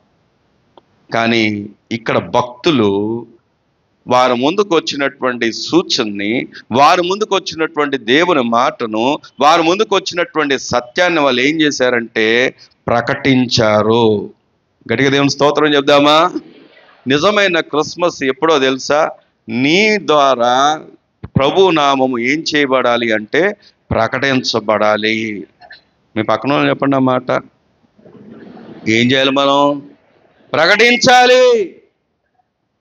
దేవుణ్ణి ప్రకటించకపోతే నీవు ఎంత సంతోషకరమైనటువంటి వాతావరణంలో ఉన్నప్పటికీ దేవుని దృష్టిలో మాత్రం నీకు ఇచ్చే విలువ 0. ఎంతమంది సువార్త చెప్తావు నువ్వు? ఈ సంవత్సరంలో ఎంతమంది సువార్త చెప్పుంటావు? ఎంతమందికి ప్రకటించుంటావు? ఎంతమందికి చెప్పుంటావు? ప్రకటన అంటే ఏంటి అనుకుంటావు అంటే కొంతమంది ఫీల్ అవుతూ ఉంటారు, అరే స్టార్ పెట్టలేదేంటండి, లైటింగ్ వేయలేదేంటండి అని ఫీల్ అవుతూ ఉంటాం మనం. ఎందుకు అంటే మనం ఎంతసేపు కూడా ఏం చూస్తామంటే స్టార్ పెట్టలేదా, లేకపోతే ఏంటది పశువుల పాక పెట్టలేదా, లేకపోతే లైటింగ్ వేయలేదా, అది పెట్టలేదా, ఇది పెట్టలేదా అని అనుకుంటాం. నిజంగా చెప్తున్నాను, దానికంటే విలువైంది ఏంటో తెలుసా? చూపించమంటారా? రండి, దేవుని వాక్యం నుంచి చూపిస్తాను. దానికంటే నిజమైన స్టార్ ఏంటో చూపిస్తాను. రండి వాక్యం నుంచి. దానియేలు గ్రంథం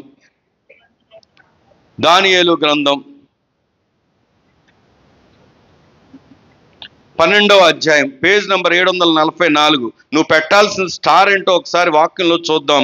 దానియేలు గ్రంథం 12వ అధ్యాయం 3వ వచనాన్ని చదువుకుందాం. ఒక మాట. ఎవరైతే, అందరు చెప్పాలి. ఎవరైతే, వెనకనున్న వారికి చెప్పండి. ఎవరైతే బుద్ధిమంతులైతే. ఇప్పుడు ఆగండి, ఇంతకీ బుద్ధిమంతులైతే అంటే అర్థం ఎవరు బుద్ధిమంతులు? ఆయనే చెప్తాడు ఎవరు బుద్ధిమంతులో. రండి.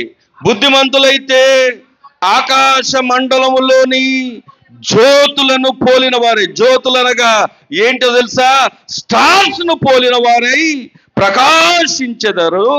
నీతి మార్గమును అనుసరించి నడుచుకున్నట్లు ఎవరు అనేకులను త్రిప్పుదురో వారు నక్షత్రం వలె నిరంతరము ప్రకాశించదు. గట్టిగా దేవుని స్తోత్రం చెప్దామా? బయట పెట్టే స్టార్ ఎన్ని రోజులు ఉంటుంది చెప్పండి? నేను ఒక మాట అడుగుతాను, గుడ్ ఫ్రైడేకి స్టార్ పెట్టుకుంటే ఏమంటారు చెప్పండి? మాట్లాడరేంటండి? గుడ్ ఫ్రైడేకి స్టార్ పెట్టుకున్నాం, ఎవరు పెట్టుకుంటే మాకేంటంటే మేము పెట్టుకున్నాం అని పెద్దది గుడ్ ఫ్రైడేకి పెట్టుకున్నాం చర్చ్ ముందు, ఏమవుద్ది? మాట్లాడరే? వెళ్ళిన వాళ్ళు పోయిన వాళ్ళు పాస్టర్ గారు ఎవరు, ఎవరి పాస్టర్ గారు ఎవరు అని చూడరంటారా? ఎందుకంటే బయట పెట్టే స్టార్కి ఒక లిమిట్ ఉంది, కానీ దేవుడు మన్నే స్టార్గా ఉండాలని కోరుకుంటున్నాడు. అది ఎలా ఉంటుందో తెలుసా? నిరంతరము ప్రకాశిస్తూ ఉంటుందని. గట్టిగా దేవుని స్తోత్రం చెప్దామా? దేవుడు నిన్నే స్టార్గా చూస్తున్నాడు. నీవే స్టార్గా వెలగాలనుకుంటున్నాడు ఆయన. నీ ద్వారానే ప్రకాశించాలనుకుంటున్నాడు ఆయన. అక్కడ పెట్టే స్టార్ వల్ల ఉపయోగం లేదు, ఎందుకంటే అక్కడ స్టార్ పెడతారు, లోపల చేసేది ఇంకొకటి. కానీ నీవే స్టార్ అయితే నీవే ప్రకాశించే వ్యక్తిగా ఉండాలని ప్రభు కోరుకు. ఎప్పుడో తెలుసా? బుద్ధిమంతుడు అయితే అంటే నీకు నువ్వే ప్రశ్న వేసుకోవాలి, నేను బుద్ధిమంతుడిని అయితే నేను ఆయన కొరకు ప్రకాశించాలి. నీతిని అనుసరిస్తూ అనేకులకు ఏం చేయాలంట? అనేకులను త్రిప్పాలంట, దేవుని గురించి ప్రకటించాలంట. క్రిస్మస్లో చాలా గడిచిపోయాయి మన సంవత్సరంలో, మన జీవితంలో. ఎంతమందికి చెప్పావు? ఎవరినైనా కదపాలంటే భయం వేస్తుంది, ఏమండి? ఎవరన్నా మాట్లాడాలంటే భయం వేస్తుంది, స్వేచ్ఛగా ప్రకటించాలన్నా భయం వేస్తుంది. ఎందుకంటే ఇక్కడ నేటి దినపు వాక్యాన్ని మనం పరిశీలన చేస్తే దేవునికి మన ఎడలో ఉన్న ఆలోచనలు వేరు. నిన్న ఆయన నిరంతరం ప్రకాశించేలాగా చూడాలనుకుంటున్నాడు ఆయన. అలా ప్రకాశించాలి అంటే ఇదిగో భక్తులు ఫోర్ టెల్లర్స్గా ఉన్నారు. అంటే ఏంటో తెలుసా? వారి ముందుకు వచ్చిన దాన్ని దాచుకోలేదు, వాళ్ళు ప్రకటించేవారుగా ఉన్నారు. దేవుని స్తోత్రం కలుగురుగాక. మనం ఇంట్లో అమ్మో మా ఆయన గారు చెప్తే ఏమైనా ఉంటుందా, ఏమంటారో ఏంటో, మా ఇంట్లో వాళ్ళకి చెప్తే ఏమైనా ఉంటుందా, మా పిల్లలకి చెప్తే ఏమైనా ఉంటుందా, మా పెద్దలకు చెప్తే ఏమైనా ఉంటుందా, మా బంధువులు రిలేషన్లు ఎక్కడ దెబ్బతింటాయి ఏంటో అని చెప్పి మనం ఎంతమంది దగ్గర మన నోరుని కట్టేసుకుంటాం చెప్పండి? ఎంతమంది దగ్గర ఆగిపోతామని చెప్పండి? ఎన్నో విషయాలు, ఆ విషయాలు ఈ విషయాలు, ఆ విషయాలు ఈ విషయాలు జరిగిపోయినన్నీ చెప్పుకుంటాము, కానీ ఒక్క మాటైనా ప్రభు గురించి చెప్తామా? రోజుల తరబడి ఎన్నో విషయాల కొరకు పరుగులెత్తుతాము, ప్రభు గురించి ప్రయాసపడతామా? సువార్త మీటింగ్స్ జరుగుతున్నాయి, మీరు ఎలాగో బయటికి వెళ్ళి సువార్త చేయలేరు, కనీసం దాంట్లో సహకరించేవారు ఎంతమంది ఉన్నారు? కొంతమంది అయితే వాళ్ళ కష్టం మామూలు కష్టం కాదు. రాత్రి పగలు ఆ లైట్లు పెట్టారా, తీసారా, బాక్సులు మోసుకెళ్ళారా, ఆ వాహనాలు పెట్టారా, చల్లో ఉన్నారా? చెప్పాలంటే చాలామందిని చూస్తే నిజంగా నేను ఎంతగానో వాళ్ళకి, నిజంగా ప్రభు తరపున నేను చెప్తున్నాను, ఎంతగానో రుణస్తున్నాను అనిపిస్తుంది. రాత్రి పగలు పరిగెత్తుతానే ఉన్నారు. మొత్తం అంతా అరేంజ్మెంట్స్ వాళ్ళే. వాస్తవానికి మేము ఆ సమయానికి వెళ్తున్నాం, మరి మిగతా వాళ్ళు అసలు రేపు కూడా ఒక సెమీ క్రిస్మస్ ఉండాల్సింది కానూరులో. కానీ మేము ఏం ఆలోచన చేసామంటే, రోజు నలిగిపోతున్నారు వీళ్ళు, రేపు కూడా పెడితే ఈరోజు ఉంది, రేపు కూడా ఉంటే ఎల్లుండి ఉంటుంది, అసలు ఇంకా వాళ్ళకి కష్టమైపోద్దని చెప్పేసి రేపటిది 25వ తారీఖుకి అంటే అంతగా కాకుండా పాక్షికంగా చేయడానికి ప్లాన్ చేసుకున్నాం. అరే ఒక సెమీ క్రిస్మస్కి మొన్న వెళ్ళాను. అక్కడ నేను ఏమని అడిగానంటే, అన్ని చోట్లకి అందరూ వస్తారండి అంటే, అసలు ప్రతి ప్రాంతంలో ప్రతిరోజు జరుగుద్ది, నేను అనుకున్నాను ఎన్నో తారీఖు దాకా జరుగుద్దండి అడిగా. ఎన్నో తారీఖు దాకా జరుగుద్దంటే జనవరి 2వ తారీఖు దాకా జరుగుద్దండి. ఏంటి సెమీ క్రిస్మస్ అన్నాడు. అంటే వాళ్ళు అన్నారు, అవునండి 2వ తారీఖు దాకా జరుగుద్ది మాకు, అది ప్రతిరోజు జరుగుద్దంట. ప్రతి చోటకి కొత్త కొత్త టీమ్స్, కొత్త కొత్త ఆ ప్రాంతంలో ఉన్న వారందరూ కలెక్ట్ అయిపోయి వాళ్ళు చేస్తారంట. ఏమో పెడితే ఆమె రాదు, ఆయన పెడితే ఈయన రాడు, ఈయన పెడితే ఆమె పూనుకోదు, ఆయన పెడితే ఈమె పూనుకోదు. ఇది లోక పరిస్థితులు. కానీ నీవు దేవుని దృష్టిలో ఒక స్టార్గా ఉండాలి అంటే ఖచ్చితంగా దేవుణ్ణి ప్రకటించాల్సిందే. దేవుని స్తోత్రం కలుగురుగాక. దేవుడు వేస్తాడు వీటికి మార్కులు, దేవుడు ఇస్తాడు మనకు ఆధిక్యత. సరే, దీన్ని ఏమంటారు అంటే ఫోర్ టెల్లర్స్ అంటారు, అంటే ప్రకటించేవారు. మన ఇద్దరు వ్యక్తులను చూసుకున్నాం. ఒక వ్యక్తి ఫో అంటే ఎవరో తెలుసా? శత్రువు. మరొక వ్యక్తి శత్రువు ఎందుకు అయ్యాడో తెలుసా? సువార్త వచ్చింది, రక్షణ గురించినటువంటి రక్షకుడు గురించి తెలిసింది, కానీ రక్షకుడిగా అంగీకరించలేదు. దేవునికి ఏమైపోయాడు తెలుసా? శత్రువు అయిపోయాడు. ఇంకొక వ్యక్తి సువార్త వచ్చింది, ఆయన దాచుకోలేదు, ఏం చేశాడో తెలుసా? ప్రకటించాడు. ఇంకా చాలా మంది ఉన్నారు, మీకా ఉన్నాడు, ఇంకా చాలా మంది ఉన్నారు, కానీ సమయం చాలదు కనుక ఒక వ్యక్తినే జ్ఞాపకం చేశాడు, ప్రకటించాడు. మూడో వ్యక్తి ఎవరు అంటే రండి, లూకాసు సువార్త 1వ అధ్యాయం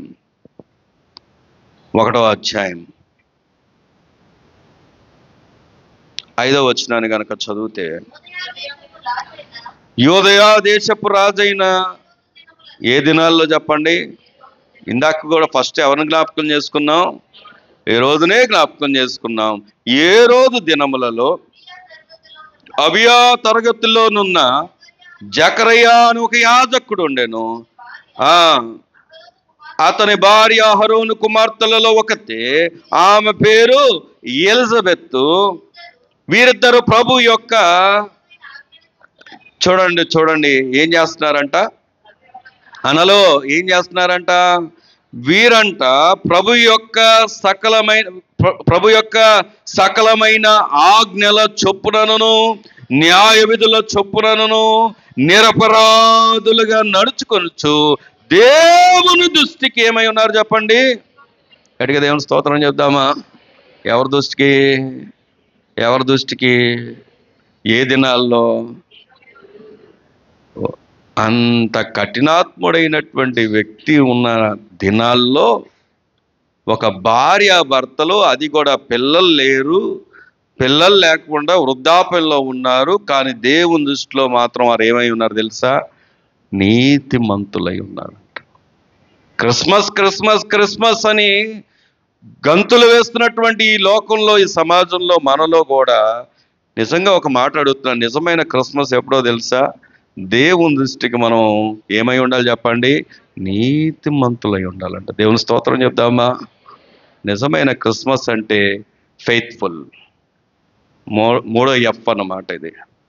ఫో అంటే శత్రువు, ఫోర్ టెలర్స్ అంటే ప్రకటించేవారు, మూడవది ఫెయిత్ఫుల్ అంటే ఏంటో తెలుసా? నీతిమంతులు, నమ్మకస్తులు. క్రిస్మస్లు గడిచిపోతాం గొప్ప కాదు, మన నమ్మకత్వం ఎంతగా మనం కాపాడుకుంటున్నాం అన్నది గొప్ప. మళ్ళీ చెప్తున్నాను, ఎవరి దృష్టికి? చాలాసార్లు అనుకుంటారు చాలామంది, మీ ముందు అందరు బాగానే ఉంటారండి, సంఘంలో అందరూ బాగానే ఉంటారండి, చర్చిలో అందరూ బాగానే ఉంటారండి. అయ్యో, ఒకరోజు ప్రభు చెప్పిన మాట ఏంటంటే, ఆఖరికి సేవకుడైనప్పటికీ, మళ్ళీ చెప్తున్నాను, సేవకుడైనప్పటికీ, అద్భుతాలు చేసినప్పటికీ, దయ్యాలు వదిలించినప్పటికీ, ఎన్నో అద్భుతాలు సూచనలు చేసినప్పటికీ, ఒకరోజు ప్రభు దగ్గరికి వెళ్ళి నిలబడితే, నువ్వు గనక దేవుని దృష్టికి నీతిమంతుడిగా కనబడకపోతే, యథార్థంగా కనబడకపోతే, ప్రభు అంటాడు, ఏమంటాడో తెలుసా? నీవెవరో నాకు. ఇప్పుడు చెప్పండి, పాస్టర్ గారికే గతి లేదు, సేవకులకే గతి లేదు. అద్భుతాలు చేస్తుంటే మనం అనుకుంటాం, అబ్బా పలానా ఆయన భలే అద్భుతాలు చేస్తున్నాడు, దయ్యాలు వదలగొడుతున్నాడు, సూచనలు చేస్తున్నాడు, స్వస్థతలు చేస్తున్నాడని తండోపదండాలుగా వెళ్ళిపోతున్నారు చాలా చోట్లకి. కానీ ప్రభు దృష్టికి నీతిమంతులుగా కనబడకపోతే, ఒకరోజు ప్రభు అంటాడు, మీరెవరో నాకు తెలియదు. ఇప్పుడు చెప్పండి, మనుషుల దృష్టికి నీతిమంతులా, దేవుని దృష్టికి నీతిమంతులా? ఈ జకరయ్య, ఎలిజబెత్ హేరోదు దినాల్లో, అంటే ఎక్కడ కూడా భక్తిని కాపాడుకోలేనటువంటి దినాల్లో, అలాంటి దినాల్లో పోనీ వీళ్ళకి అన్నీ ఉన్నాయా అంటే కొదువు ఉంది. ఏంటో కొదువు అంటే పిల్లలు లేరు. కానీ దేవుడు ఇచ్చే అద్భుతం ఏంటో తెలుసా?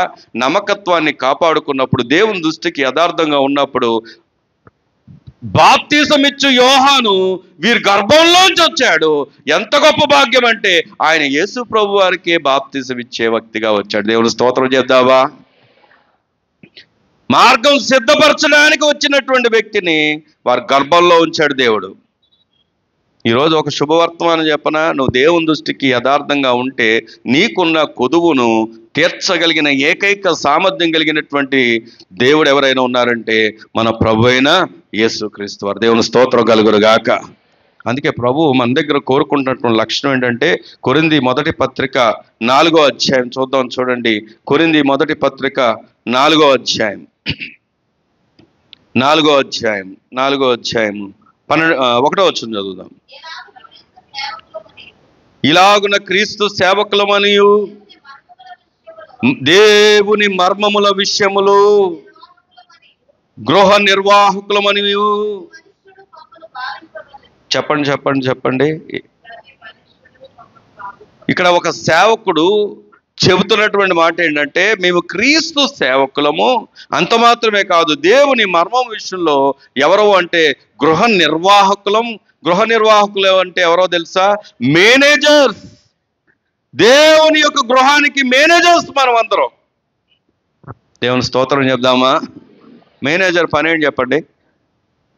ఓనర్ గారు అన్నీ చూసుకోరు, కానీ మేనేజర్ ఏం చేస్తాడు? అన్నిటినీ చక్కబెడతాడు. అన్నీ చూసుకొని ఆర్గనైజ్ చేసేది మేనేజర్. ఇప్పుడు మేనేజర్ ఏం చేస్తాడంటే ఎండి గారి రూమ్లోకి వెళ్ళిపోయి ఎండి గారి సీట్లో కూర్చొని కాలు మీద కాలు వేసుకొని నువ్వు ఇది చేయరా అది చేయరా అని అంటాడా మేనేజరు? మేనేజర్ చైర్ ఎక్కడ ఉంటుంది? మేనేజర్ చైర్ ఎక్కడ ఉంటుంది? మేనేజర్ చైర్ ఎక్కడ ఉంటుంది? ఎండి గారి రూమ్లో ఉంటుందా? కాదు, బయట ఉంటుంది. ఒకవేళ మేనేజర్ కాబట్టి ఆయనకు ఒక సపరేట్ క్యాబిన్ ఉండొచ్చు, కానీ ఆ మేనేజర్ వెళ్ళి ఆ యొక్క ఎండి గారు, ఓనర్ గారు ఎవరైతే ఉన్నారో ఆయన చైర్లో కూర్చోటాడా? లేదు. మేబీ స్పెషల్ క్యాబిన్ ఉండొచ్చు. దేవుని వాక్యం చెప్తున్న మాట ఏంటంటే, నేను మేనేజర్స్. దేవుని స్తోత్రం చెప్దామా? మనం అందరం ఎవరు అంటే మేనేజర్లు. ఎండి ఆయన, అధికారి ఆయన, రాజు ఆయన, ప్రభు ఆయన, సమస్త మీద అధిపతి ఆయన.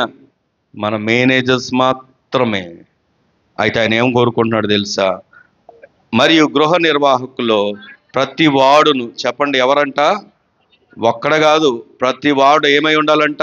నమ్మకమైన వాడై ఉండుట అవశ్యం. అంటే ఏంటని చెప్పండి? కంపల్సరీ. అవశ్యం అంటే మ్యాండేటరీ. మీకు తెలుసో తెలీదు, అప్లికేషన్లో రాసేటప్పుడు మ్యాండేటరీ అని రాస్తుంటుంది. మ్యాండేటరీ అంటే ఏంటో తెలుసా? మ్యాండేటరీ అంటే ఖచ్చితంగా నువ్వు అక్కడ రాయాల్సిందే, ఖచ్చితంగా నువ్వు అక్కడ చేయాల్సిందే. నేను చేయను ఆప్షన్ ఉండదు అక్కడ. ఒకవేళ ఆప్షనల్ అని కూడా రాస్తుంటుంది. ఆప్షనల్ అంటే నువ్వు పెట్టచ్చు. నీ హ్యాబిట్స్ ఏంటి? నువ్వు రాయొచ్చు, రాయకపోవచ్చు. కానీ నీ క్వాలిఫికేషన్ ఏంటి? మ్యాండేటరీ. ఇక్కడ రాయబడిన మాట నమ్మకత్వం అనేది మ్యాండేటరీ. అంటే ఏంటో తెలుసా? ఖచ్చితంగా నీవు చేయాల్సిందే. దేవుని స్తోత్రం చెప్దామా? ఈరోజు నేను ముగింపులోకి వెళ్ళిపోతూ జ్ఞాపకం చేస్తున్నాను, నిజమైన క్రిస్మస్ ఎప్పుడు అంటే నీ నమ్మకత్వమే. నువ్వు దేవుని దృష్టికి ఏమై ఉండాలి తెలుసా? నమ్మకస్తుడై ఉండాలి, నమ్మకస్తురాలై ఉండాలి. అదే నిజమైన క్రిస్మస్, అదే నిజమైన స్టార్, అదే నిజమైనటువంటి సెలబ్రేషన్. ఎప్పుడు అంటే నువ్వు దేవునికి శత్రువు కాకూడదు.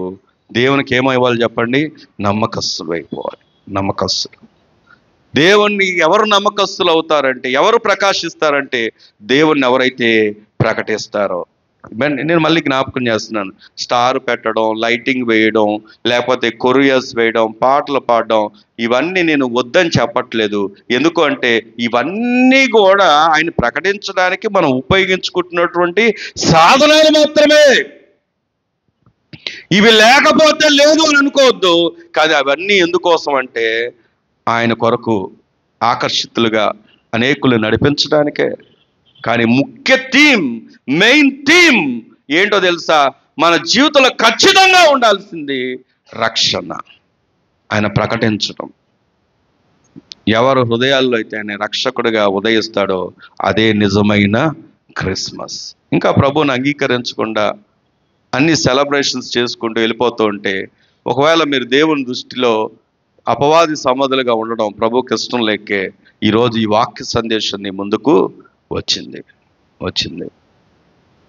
శత్రువుగా మిగిలిపోతావో లేదా నమ్మకస్తుడిగా మిగులుతావో, సంతోషకరమైనటువంటి ఆ యొక్క ఆనందంలో నువ్వు వారసుడు అవుతావో, నీకు నువ్వే ఒక తీర్మానం తీసుకొని ఈరోజు ప్రార్థన చేసుకుందాం. గరుడా గొప్ప దేవుడా, మీ పాదమును కొందనాలు స్తోత్రములు చెల్లిస్తున్నాం. నీ వాక్య సత్యం మాకు నాయన ఆ సారాంశం ఏంటో మాకు అందించింది. క్రిస్మస్ ఒక నాయన సారాంశం క్రీస్తు మాలో పుట్టుట, క్రీస్తు మాలో ఉదయించుట, క్రీస్తుని మేము కలిగి ఉండుట. నాయన నీకే స్తోత్రములు. గొప్ప రక్షణానందాన్ని మేము కలిగి ఉండటమే, ఆ రక్షణ ఆనందాన్ని ప్రకటించటమే, ఆ రక్షణ ఆనందాన్ని నాయన మేము కలిగి అనేకుల ఆనందభరితులుగా చేయటమేనని నీ సత్యాన్ని మాకు తెలియపరిచాను. తండ్రి, నీ పాదమును కొందనాలు నాయన. అందులో నాయన నా తండ్రి అయ్యా, నీ స్తోత్రములు ఆకాశమందు జ్యోతులుగా ఆరు నాయన వర్ధిల్లారు ప్రభా, ప్రకాశించారు నాయన. కారణమయ్యా, వారు రక్షణానందం కలిగిన వారై ఉండి, ఆనందములు నిలిచిన వారై ఉండి, ఆనందాన్ని ప్రకటించిన వారై ఉండి, ఆనందానికి అనేకులు నాయన సిద్ధపరిచిన వారుగా వారు ఉన్నారు. అందుకే వారు ఆకాశమందు జ్యోతులుగా ప్రకాశించిన వారుగా ఉన్నారు. దేవ, ఈ సంఘం నీది, బిడ్డలు నీవారు. ఎవరి బిడ్డలు, ఎవరి సంఘం అయ్యా, ఎవరి పిల్లలు ఉన్నారయ్యా, బిడ్డలందరూ కూడా నాయన వారు బలం ఇస్తున్నారు, సమయం ఇస్తున్నారు, జ్ఞానం ఇస్తున్నారు. అయ్యా సంపూర్ణంగా వారు హృదయాలు నీకు ఇచ్చేవారుగా నీ కృప దయచేయి. ఎవరి బిడ్డలయ్యా నూతన బలం పొందుకునేవారుగా, సంఘము నూతన బలం పొందేవారుగా చేయనాయన, నూతన శక్తి పొందేవారుగా చేయనాయన. అయ్యా న్యాయన నీ కొరకు ఎదురు చూసేవారుగా అయ్యా ఈ సంఘాన్ని న్యాయన అభిషేకించమని ప్రార్థన చేస్తున్నాం. వాక్యానికి భయపడేవారుగా, వాక్యానికి లోబడేవారుగా, వాక్య ప్రకారంగా జీవించేవారుగా నాయన తండ్రి, వాక్యాన్ని ప్రేమించేవారుగా దేవా నీకే స్తోత్రములు. అయ్యి కర్మేల్ ఫేత్వముకి ఆ కృపని దయచేయమని ప్రార్థన చేస్తున్నాం. ఎందుకంటే నాయన ఆది యందు వాక్యం ఉంది, వాక్యము దేవుని వద్ద ఉంది, దేవుడే వాక్యమై ఉన్నాడు. ఆ వాక్యమే కృపాసత్య సంపూర్ణుడే శరీరధారిగా మా మధ్యలో నివసించుచున్నారని సంఘం ఎరిగి నాయన యోచించి గ్రహించిన ఆయన ఆ వాక్యపు క్రమంలో, ఆ వాక్య ప్రత్యక్షతలో, ఆ వాక్యపు నాయన తండ్రి నాయన వాక్యములో నిలిచే సంఘముగా అభిషేకించి దైవజనులు బోధిస్తూ ఉన్నారు తండ్రి, హెచ్చరిస్తూ ఉన్నారు తండ్రి. వారు నాయన సంపూర్ణులు అవ్వాలని, పరిపూర్ణులు అవ్వాలని, పరిశుద్ధులుగా ఉండాలని, పవిత్రులుగా ఉండాలని, నిర్దోషులుగా ఉండాలని, నిందారేతులుగా ఉండాలని, యథార్థవంతులుగా ఉండాలని, నమ్మకస్తులుగా ఉండాలని, ప్రేమ కలిగిన వారుగా ఉండాలని నాయన మేనేజ్మెంట్లో బిడ్డలందరూ ఉండాలని అయ్యా నాయన సేవకుడు ఆశ ఆలోచన నాయన సేవకులు నిలబడిన వారు, బోధిస్తున్న వారు, బోధింటున్న వారు అయ్యా మేమందరూ అయ్యా మేనేజర్లుగా ఉండడానికి నీ కృప దయచేయి. ఒకరినొకరు హత్తుకునే వారంగా, ఒకరినొకరు ప్రేమించుకునే వారంగా, ఒకరికొకరు లోబడే వారంగా నాయన అయ్యా క్రిస్మస్ ఇచ్చుట త్యాగము నాయన తండ్రి నీ స్తోత్రములు అయ్యా ఆ త్యాగపూర్వకమైన మనసు మా అందరికీ దయచేయి, ఆ ప్రేమ మా అందరికీ దయచేయి, ఆ త్యాగం మా అందరికీ దయచేయి, ఆ యొక్క విధేయత మా అందరికీ దయచేయి. క్రిస్మస్ అనగా నాయన అందులో ఉన్న విధేయత మేము కలిగిన వారంగా, అందులో ఉన్న ప్రేమ మేము కలిగిన వారంగా, అందులో ఉన్న త్యాగం మేము కలిగిన వారంగా అయ్యా ఈ సంఘాన్ని నీ రాకడిక రాజ్యంలో సిద్ధపరచండి. ఏ ఒక్కరూ నశించిపోనివ్వకు నాయన. బలవంతులుగా, శక్తివంతులుగా, ధైర్యవంతులుగా, ఆత్మపూర్లుగా, అభిషక్తులుగా నాయన ప్రకాశిస్తున్న వారుగా, ఆకాశమందు జ్యోతులుగా, బుద్ధిమంతుని పోలిన వారి ఈ నా మాట విని వాటి చెప్పు చేయి ప్రతివాడు బుద్ధిమంతుని పోలిన వాడి బండ మీద తన ఇంటిని కట్టుకును, అది వాన, వరద, తుఫాను, గాలి ఏది ఇసిరినా వారు సురక్షితంగా ఉంటారని నీ లేఖన సత్యము సెలవిస్తూ ఉండగా, అయ్యో ఇది మొదలుకొనయ్యా సంఘములో స్త్రీలు, పురుషులు, నాయన సేవకులు, విశ్వాసులు బుద్ధిమంతులుగా మేము ఉండిన వారంగా, నీ మాట వినేవారుగా, లోబడేవారుగా, దాని ప్రకారంగా మేము జీవించిన ఆయన అయ్యా అయ్యా అయ్యా అయ్యా సురక్షితముగా, క్షేమంగా, సమాధానంగా, ఆశీర్వాదకరంగా, ఆరోగ్యవంతంగా నాయన రాకడిక రాజ్యములో అయ్యా నిలిచే కుటుంబాలుగా, వ్యక్తులుగా ఈ సంఘాన్ని ఏర్పడచ్చు. ప్రతి వారు ప్రకటించేవారుగా చేయనాయన, ఆత్మను సంపాదించేవారుగా చేయనాయన, నాయన వాక్యానికి భయపడేవారుగా చేయనాయన, నాయన వాక్యానికి లోబడేవారుగా చేయనాయన, అయ్యా దేవుని వాక్యాన్ని గౌరవించేవారుగా చేయనాయన, వాక్యం వినపడుతున్నప్పుడు అయ్యా వారు నాయన నాయన వాక్యాన్ని గౌరవించేవారుగా, ఆ వాక్యానికి లోబడేవారుగా, ఆ వాక్యానికి విధేయత చూపించేవారుగా, ఏ స్థలమందున్నా, ఏ పరిస్థితుల్లో వారున్నా, ఏ స్థలంలో ఉన్నా, ఏని వెంటనే నాయన ఆ వినపడుతున్న వాక్యానికి విధేయులై, లోబడి, ప్రేమించి, వాక్యాన్ని గౌరవించి నాయన నాయన నిలిచే సంఘముగా మీరు ఏర్పడచ్చు. ఇంత మట్టుకు అన్ని విషయాలు నాయన ఈ చిన్న మందిని కాపాడుతూ వచ్చారు. సంవత్సరాది అంతం నుండి ఆది అంతం వరకు ఉన్నారు నాయన. నాయన కార్యారంభం నుండి కార్యాంతం వరకు అయ్యా ప్రయాణ మార్గ రాక పోకల్లో కునకక నిద్రపోక మానవును కాపాడిన తండ్రి, కృతజ్ఞతా స్తోత్రములు నాయన.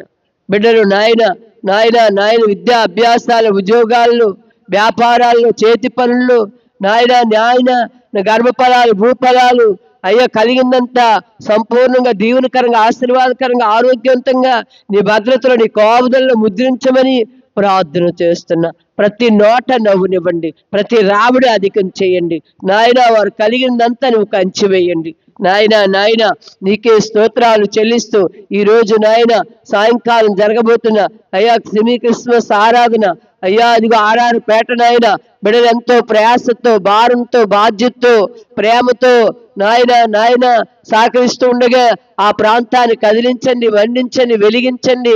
అక్కడ జరుగుతున్న సమస్తం క్రమంగా, మర్యాదగా, ఆత్మానుసారంగా, విజయవంతంగా, ఉజ్జీవంగా, జయప్రదంగా జరిగినట్లుగా నాయన కుటుంబీకులకు, ఆ ప్రాంతానికి నాయన నాయన నాయన ఆశీర్వాదకరంగా కూడి వెళ్తున్న బిడ్డలకి దీవెనకరంగా, సమాధానకరంగా నీ నామం మహిమార్థంగా దాసులు వాడుకోమని ప్రార్థన చేస్తున్నాను. సమస్త మహిమ, ఘనత, ప్రభావం మీకు కలిగినట్లుగా ఆయన ఇప్పటి వరకు జరిగించిన దాన్ని బట్టి, జరిగించబోతున్న దాన్ని బట్టి కృతజ్ఞతా స్తోత్రాలు చెల్లిస్తూ నజరేయుడుని యేసు నామమున అడిగి వేడుకొని పొందున్నాం పరమ తండ్రి. ఆమేన్.